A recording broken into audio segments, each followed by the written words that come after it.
Welcome to today's video. Today we have a question by Linda. Linda's question is regarding diet. She said, "Hi Sunny, I have been on the spiritual path for a few years now. I have been on the direct path for a couple of years and have recognized the awareness that I am, but I get pulled back into the character easily. I have come across teachings prior to the direct path and they have emphasized diet and mostly vegan. But that's not helping me spiritually or physically, and I have tried for over 10 years. My question is about diet. Does diet hold you back, or is that just another thought?" This question about diet is something that comes up over and over again in these conversations about the teaching. So today I thought I'd clear up this confusion. When it comes to diet, refer to nothing that you have heard. Refer to nothing that you have been told. You have to start paying attention to yourself. This question about diet can only be answered through self-observation.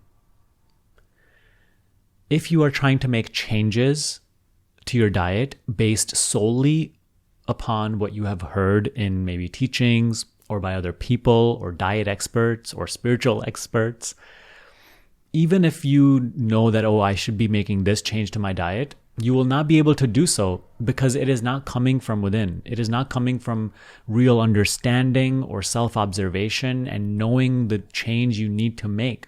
It's only coming off of based on, this person has said that this is good for me, so I have to do it. There's no real transformational agent there. So then you will try to make that change in diet, but you will struggle and you will suffer it. So it won't be, and then ultimately we just relapse, and go back to our old strong conditioned patterns. So it's not really helpful. However, what I advise you to do is observe yourself. Observe the foods that you consume, anything you consume, even drink, that make you restless, heavy, dull, sluggish, anxious. And those foods, through your own self-observation, grow to understand how they are impacting you negatively. And then also observe yourself and see the things that you're consuming that make you light, flowy, subtle, calm, happy, healthy, energetic, joyful. And those things you're going to consume more of. It really is as easy as this. So now, rather than making the changes because someone has told you that they are helpful to you, you will see for yourself what feels good and what does not feel good. What feels natural to me, what feels like this is okay for me, versus what doesn't feel natural to me. What makes me feel less energetic, less enthusiastic, less happy, sluggish, dull, unmotivated, restless, anxious. However, this process requires self-honesty. You cannot lie to yourself. You have to see the things that take life away versus things which add life. Even upon your observation, you may not be able to make the changes right away. In which case, if you keep consuming the things that are taking life away from you, just observe the process. Observe your cravings for those things, and observe yourself indulging in those things, and observe yourself experiencing the negative consequences of consuming those things. Judgmentlessly observe this cycle as many times as you need to in order to outgrow it. And as long as you are really alert and really observing yourself judgmentlessly, there will come a time where you outgrow this cycle of craving and suffering the consumption of what you are craving, and you will let it go. For me personally, I used to eat meat before I encountered these teachings. I was actually raised a vegetarian, right? I grew up in a Hindu household. I didn't eat meat for probably the first 15 years of my life. But then I came to the United States and, meat was all around and I got curious and I wanted to experience it for myself. So for a number of years, I ate meat. Now, when the teachings came into my life, yeah, I heard, you shouldn't be eating meat. You shouldn't be eating this or that. And I tried to stop it, but I couldn't because I was still too interested in it. I still craved it too much. But what I did start through my meditation practice was the same process that I'm explaining to you, self-observation.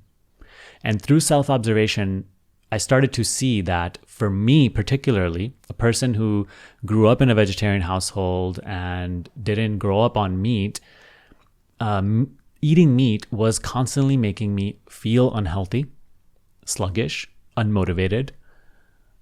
And right, it was just making my overall experience miserable.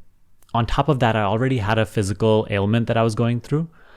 So it just wasn't good for my body. I needed something to keep me light, keep me fresh, keep me, just flowing, energetic and alert.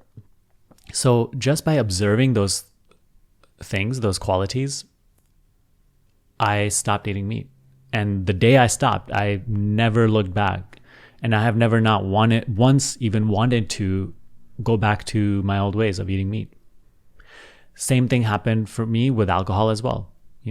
Once I really, really through self-observation understood how it's making me dull, how it's dulling my perception, how it's keeping me back in my practice because it is dulling my perception and taking life away from me, how it is keeping me in a lower state. Then I did not even need anybody to tell me this is wrong for you. I had to simply let it go. So this is a process of self-observation, and nobody can do this for you other than yourself. People sure are telling you left and right what to eat, what to not eat, but even if they are giving you the right advice, you won't be able to implement it unless it is coming from within. So once you are doing the self-observation process, and let's say you are okay consuming certain things that other people are saying are bad, but in your experience, they are not perceived that way. And they are not taking life away from you. They are not making you restless. However, again, you need self-honesty. Don't lie to yourself. So if that's the case, then just continue consuming those things. However, with everything, moderation is key. Because even consuming too much of a good thing is going to be bad. So with food, with diet, we never want underconsumption, and we don't want overconsumption. Underconsumption will be an obstacle. Overconsumption will certainly be an obstacle. But in the end, it is a personal investigation. It is you have to consult your own experience over what other people think is good for you. And if you just follow this natural compass that you have been given, which functions in what feels good, what feels natural, what feels true and authentic to me versus what doesn't, then you'll be fine. And then this question can be put to rest. That is the beautiful thing about this path. It teaches you to seek wisdom, seek how to navigate life within yourself, rather than constantly needing an external source to tell you what is right or wrong. And that's what I try to do my best on this channel as well, is to guide you in a way that teaches you how to go within yourself to learn what you need to learn. Because that's what I've learned in my experience. I've had my own personal journey, and I have had things that worked or didn't work. But the same things that worked for me aren't the same things that are going to work for you. However, the main aspect of this teaching is to guide you to going within yourself to discover what will work for you. So that's really the way that I like to approach this teaching, and I feel is the most beneficial. And that's why it is a universal teaching, because it is not focused in the specifics. It is focused in principles. It is focused in turning within, because the specifics are taken care of. You will have increased clarity on the specifics if you turn within. If you're watching this video and you yourself want to ask me questions and engage with a community of people going through the same practice, I encourage you to join my free support community where this question is sourced from. I'll link it down below. Request to join. It will be really helpful to your practice, because in that community, I also have free mini courses that you can take to really go deeper into these teachings. Okay, so I'll link that down below. However, if you are looking for more structured guidance, learn more about my School of Awakening program. It is my main coaching program, which is a day-by-day meditation and self-inquiry course. And it guides you step by step and gives you the ongoing long-term support that you need in order to bridge the gap between intellectual understanding of these teachings and lived direct experience. So I'll link that down below as well. I hope you found this video helpful.